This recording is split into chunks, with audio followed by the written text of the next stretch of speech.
अनादि मी अनंत मी अवध्य मी भला, मारील रिपू जगती असा कवण जन्मला. आपल्या उभ्या आयुष्यात मातृभूमीसाठी ज्यांनी सर्वस्व अर्पण केले अशा महान देशभक्त, हिंदू संघटक, स्वातंत्र्यवीर विनायक दामोदर सावरकर यांना कोटी कोटी प्रणाम करून आज मी आपल्या समोर स्वातंत्र्यवीर सावरकरांचे भावदर्शन मांडण्याचा एक छोटासा प्रयत्न करीत आहे. 28 मे 1883 रोजी नाशिक जिल्ह्यातील भगुऱ्या गावी सावरकरांचा जन्म झाला. सर्व मानव मात्रेचा जन्म हा सारखा असला तरीही सावरकरांचा जन्म मात्र लोकविलक्षण होता. त्यांच्या श्वासात भारताविषयीचे प्रेम तर उच्छ्वासात भारताची चिंता भरलेली असे. वास्तविक ते स्वभावाने एक तत्वज्ञ होते. त्यांचा प्रत्यक्ष प्रमाणांवर व अनुभवांवर विश्वास होता. समाज रचना, नीतिमूल्ये, राजनीती, मानव मूल्यांची प्रतिष्ठा या सर्वांचा त्यांनी कठोर बुद्धिवादाच्या दृष्टिकोनातून परामर्श घेतला आहे. सनातन धर्म हाच खरा धर्म आहे असं मानणारे सावरकर एक कट्टर हिंदू होते. त्यांनी राजकीय धर्मनिरपेक्ष हिंदुत्वाचा सिद्धांत मांडला. ते मूलतः मानवतावादी व विश्वात्मवादी होते. काळाची गरज म्हणून ते हिंदू राष्ट्रवादाकडे वळले. 4 जुलै 1911 या दिवशी 2 जन्मठेपांच्या कारावासांची शिक्षा भोगण्यासाठी त्यांनी अंदमानच्या अंधार कोठडीत प्रवेश केला. तिथे भेटायला आलेल्या आपल्या पत्नीस साखळदंडबद्ध असलेल्या सावरकरांनी संसाराचे महान तत्वज्ञान दिले. ते म्हणाले की केवळ मुलामुलींची वीण वाढविणे किंवा 4 काटक्या जमवून घरटी बांधणे याला जर संसार म्हणायचे तर असा संसार कावळ्या चिमण्या सुद्धा करतात.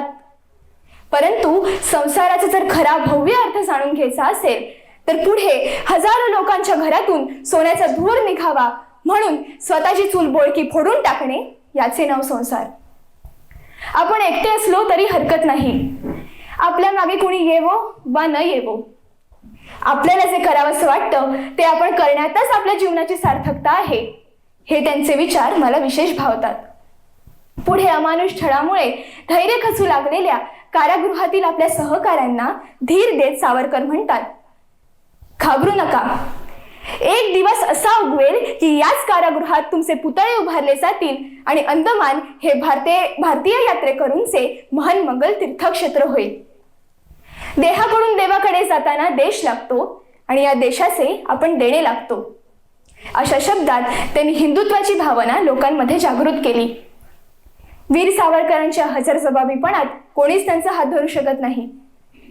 चाफेकर बंधूंच्या गटाने सुरू केलेल्या गुप्त क्रांतिकारक मंडळाचे अपुरे राहिलेले कार्य आपण पुढे सुरू केले पाहिजे अशी प्रतिज्ञा घेऊनच त्यांनी दृढ निश्चय केला की माझ्या देशाच्या स्वातंत्र्यासाठी मी सशस्त्र युद्धात शत्रूस मारीत चाफेकरांसारखा मरेन किंवा छत्रपती शिवाजी महाराजांसारखा विजयी होऊन या मातृभूमीच्या मस्तकी स्वराज्याचा राज्याभिषेक करवीन.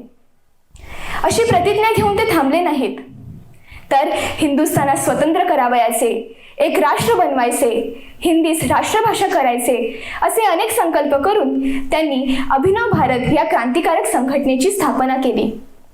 त्यांचे यंत्रांवर खूप प्रेम होते. ते म्हणतात की यंत्राने बेकारी वाढत नाही तर विषम वाटणीमुळे वाढते आणि हा दोष समाज रचनेचा आहे. आज 21व्या शतकात विज्ञान व तंत्रज्ञान या क्षेत्रात भारताची जी घोडदौड चालू आहे यावरून देश सावरकरांच्या मार्गाने जात आहे हे दिसून येते. या सर्वांबरोबरच देशात एकजूट निर्माण व्हावी म्हणून सावरकरांनी 500 मंदिरे अस्पृश्यांना उघडी करून दिली.